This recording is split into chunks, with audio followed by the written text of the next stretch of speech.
পরিমাণ নির্যাতন নিপীড়ন আমাদের উপর দিয়ে চলতেছে, এতে করে বের হইতে হলে এখন যে সমষ্টিগত উদ্যোগে আমরা মাঠে নামছি, এই সমষ্টিগত উদ্যোগ আমাদেরকে ধরে রাখতে হবে।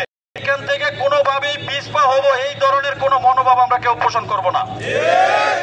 সবার কাছে অনুরোধ করি, করজোরে অনুরোধ করি, আন্দোলন আমরা এইখানে আসলাম, বসলাম, ছবি তুললাম, বক্তব্য দিলাম, এখানেই শেষ নয়। এই আন্দোলনের জন্য প্রয়োজনে যদি আমরা এখান থেকে সফল হতে না পারি, যদি আমাদের প্রয়োজন হয় আরবি ঘেরাও করতে, আমরা আরবি ঘেরাও করব। আমরা ঘরে বসে থাকবো না, এখন আমাদের ঘরে বসে থাকার সময় না। কারণ হচ্ছে আমরা এখন যদি কেউ পিছপা হই, সেও আন্দোলনের বাইরে থেকে বের হয়ে যাইয়া নিট এন্ড ক্লিন থাকতে পারবেন না। সবাই আন্দোলনের ভিতরে, দুই একজন রাজাকার টাইপের লোক এটা থাকবে, এটা স্বাভাবিক, ধানের মধ্যে যেটা থাকেই। তাদেরকে নিয়ে আমাদের কোনো মাথা ব্যথা নাই, তাদেরকে নিয়ে আমাদের কোনো আলোচনা নাই, সমালোচনা নাই। তাদেরকে আমরা হিসাবের বাইরে রাখবো, তারা হিসাবের বাইরে থাকবে।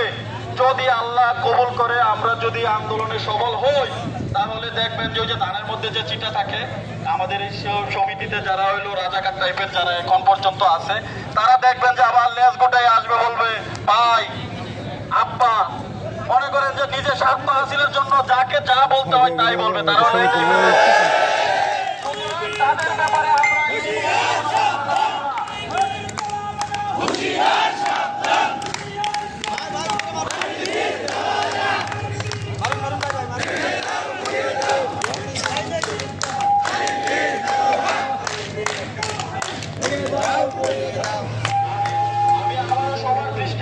করতেছি একটা জিনিস দেখেন, আমাদের কিন্তু এখন খুশি হওয়ার সময়। আমরা এরকম মনের ভিতরে কেউই রাখবো না যে আমরা আন্দোলনে নামছি, কিছুই পাইলাম না, মিনিস্ট্রি থেকে ডাকলো, মন্ত্রণালয় থেকে ডাকলো, আমাদের কিছুই আশ্বাস দিল না, 5 মিনিটের মধ্যে ওরা আরবির শেখানো বক্তব্য দিয়ে শেষ করে দিল, আমরা চলে আসলাম। এই না, আপনি দেখেন সমিতির লোকজন কোনো এক সময় আরবির বারান্দায় কেন আরবির রাস্তা দিয়া আরবির সামনে দিয়া যাওয়ার সময় ওইখানে তাকাইতে ভয় পাইতো সমিতির লোক। সে জায়গায় আমরা আরবি মিনিস্ট্রি মন্ত্রণালয় সব জায়গায় ঢোকার সুযোগ হয়েছে, আল্লাহ আমাদেরকে ওই জায়গা পর্যন্ত নিছে। সুতরাং এরপরে প্রধানমন্ত্রী পর্যন্ত আমাদের এই বিষয় নিয়ে আশা করি হস্তক্ষেপ করবে।